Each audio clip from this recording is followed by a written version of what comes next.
Hey guys, and welcome back to my channel. In today's video, I am going to be sharing with you guys some of the earliest pregnancy symptoms that I had before I got a positive pregnancy test. And then I'm also going to share a couple of TTC or trying to conceive tips that my husband and I used to get pregnant this time around. And I just want to say, if you guys are new to my channel, welcome. My name is Ciera.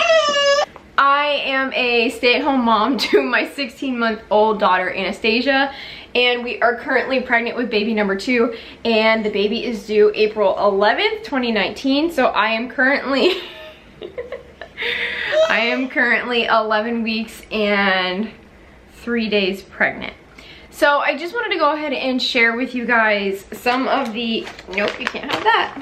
So I just wanted to go ahead and share with you guys some of the earliest pregnancy symptoms that I was experiencing before I actually got a positive pregnancy test, because I started tracking any symptoms I had 1 day past ovulation. So from 1 DPO all the way up until I got a positive test, like an actual positive, I think it was like 13 days DPO that I got the like legit positive. I tracked everything that I just felt that was kind of like different or not in the norm. So this is like my 2-week wait symptom. So if you guys are in the 2-week wait, hopefully this gives you some like peace of mind, and hopefully if you are experiencing some of these same things that you'll also see a positive pregnancy test soon. Because I know when we were trying to conceive and when I was in my 2-week wait, like, oh my gosh, like all I wanted to do was just hear that there was another woman out there experiencing the same thing I was and that she got a positive, and you know, just being able to find comfort in the fact that somebody else was going through what you are and it turned out to be okay just made me feel better and a little less anxious during the 2-week wait. So I'm gonna go ahead and share those symptoms with you guys, and make sure you stick around for the end so I can show you guys some of the things that we did and some of the things that we were using to help us get pregnant this time around. So I am gonna go ahead and give the disclaimer that this is a trying to conceive / pregnancy related video. So some of the stuff I'm gonna be sharing with you guys is a little bit TMI, talking about body parts, all of that kind of stuff. So if you are watching this with your children, or if you don't want to hear about all that stuff, I would probably click out of this video now, but I just wanted to go ahead and warn you guys before you start listening and you're like, I didn't want to know all that. But hopefully if you clicked on this video, you kind of expect that. So anyways, let's go ahead and start with 1 DPO, which is 1 day past ovulation, and this was on July 20th. And what I wrote down for this day was, I was energized in the morning, happy, and I had a higher sex drive. So that was the first things that I kind of noticed that were just like a little more different than how I just normally feel all around. I'm a normally happy person, but I guess on this day I just felt like in a generally better mood than just like average. So that's what I put down. So at 2 days past ovulation, I put, the only symptom that I put for this day was increased cervical mucus, which is just, it is what it is. That I just noticed that there was more discharge that I normally had. It wasn't like anything like an infection type or anything that indicated there was something wrong. There was just more. At 3 DPO, which is July 22nd, I put stomach cramps and discomfort, and I also put that I was bloated. At 4 DPO, I wrote down that I kept sneezing all day with a question mark, which is weird because I don't normally sneeze very often, but all day I kept sneezing. And I also noticed at 4 DPO that my sense of smell was more like, for whatever reason, all I could smell was cat litter, because we have a cat obviously, but I just, any room I was in, I just smelled cat litter, and it was so like off-putting, because like if I walk past the cat box, like it's fine, I smell the cat litter, but I would be like in my bedroom or in the living room and I would just smell it, and it was just like out of nowhere. The cat wasn't near me, nothing like that. So I noticed that. At 5 DPO, I put down I had an episode of nausea in the middle of the night just for a few minutes. And I also woke up with some period-like cramping, which looking back now, I'm guessing that was probably like implantation signs. I also put that I was bloated and I felt gassy. And then I also put, this was like an indicator to me that I was like, at this point, I was like,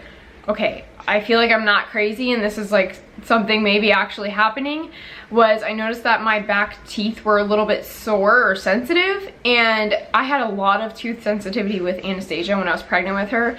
I would get these horrible toothaches that would just keep me up at night, and I would cry and my whole entire face would be throbbing.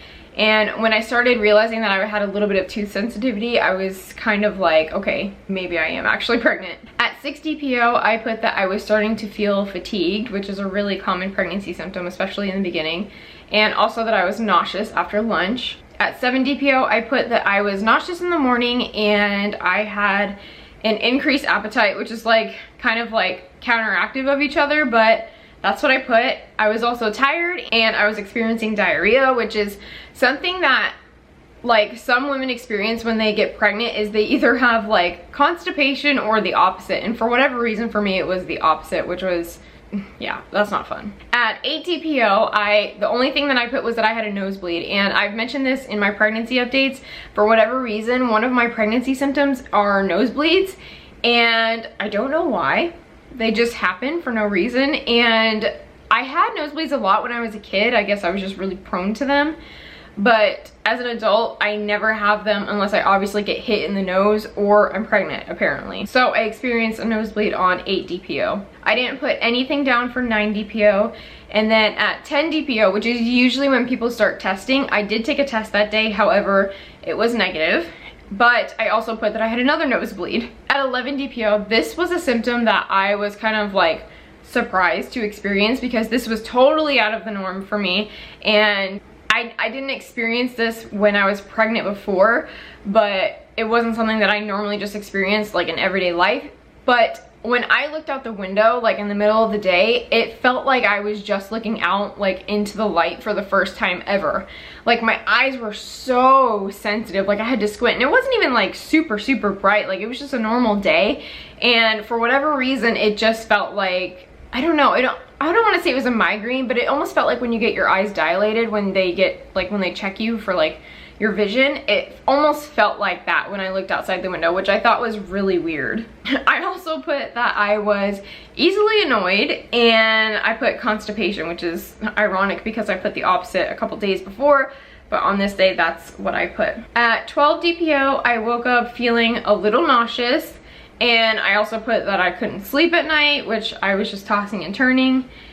And then I think I also took a test this day. This was the day that I took the test, and I thought that I saw a line on the strip test, and on the digital it still said negative. So I was just thinking, because I've had that happen before and I ended up really not being pregnant. So I was just like, okay, I'm just being crazy and I'm seeing things. But I really felt like I saw a line that day.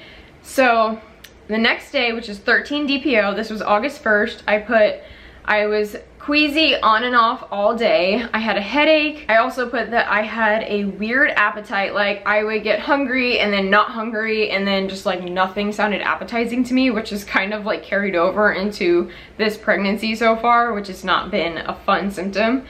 And then this was the day that I actually got a positive. So I took a strip test and I took a digital, and they both came back positive. So those are all the earliest pregnancy symptoms that I had before I actually got my positive. And now I just want to share really quickly a couple things with you guys that I feel helped us get pregnant this time. Because again, if you don't know my whole backstory, with Anastasia, my daughter, who is 16 months, it took us 17 months to conceive her. We were actively trying to conceive for 17 months. And we actually went in for a fertility appointment, and we were supposed to start fertility treatments like that month, but instead of starting fertility treatments, I randomly got a positive pregnancy test. I've experienced infertility in the sense that, you know, it's not happening, it's taking a long time. And then we also got pregnant in April, and the day that I got a positive pregnancy test on a digital and on a strip test, like within an hour, I started to bleed and I ended up having a miscarriage. So it was like an early miscarriage, chemical pregnancy type situation, which was really sad for us because we were really excited because that was actually the first month we had started trying, and I honestly couldn't believe it. So it was really hard to go through that. So I've been through a couple different forms of infertility, so I know the struggle. Fortunately for us this time, it only took us 4 months total to try and conceive our second baby, which we're very grateful for. And I know some people watching this probably might think that, like, you know, like, oh, you don't know the struggle, but I have so many friends that have been trying for years and all they want is a baby. So that's the reason why I'm making this video, to hopefully help you guys out there that are struggling and trying to conceive, and just to give you some like insight and something that you can come back to like feel better about the trying to conceive process. So anyways, with that little rant off to the side, let me show you a couple of the things that I did and used to help us get pregnant this time. Now, the first thing that I personally would recommend is to get a fertility tracking app or like a period tracking app. And there are so many out there. There's a lot of them. There's Flow, there's Ovia, there's Kindara, there's, I don't know, I think there's even one that like syncs up to like a bracelet you can wear, and you pay for the bracelet. I think it's like $100, and it syncs up to your fertility and it tracks your temperature and all those things to help you figure out what days you're most fertile. But for me personally, I use this app called Clue. This is like, it says I'm on day 81 of my cycle and that my period is late, obviously because I'm pregnant now.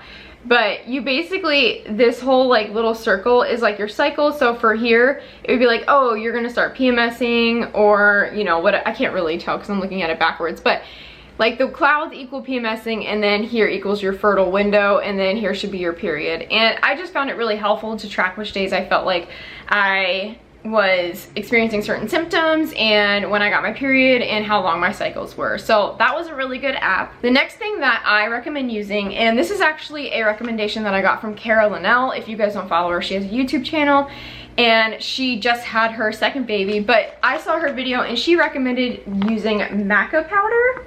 And I got this on Amazon for $8, and it's basically just supposed, it's almost like powdered vitamins, I want to say, but I've heard that Maca Powder helps with like fertility and your reproductive system and all of that good stuff. It just really helps to promote fertility.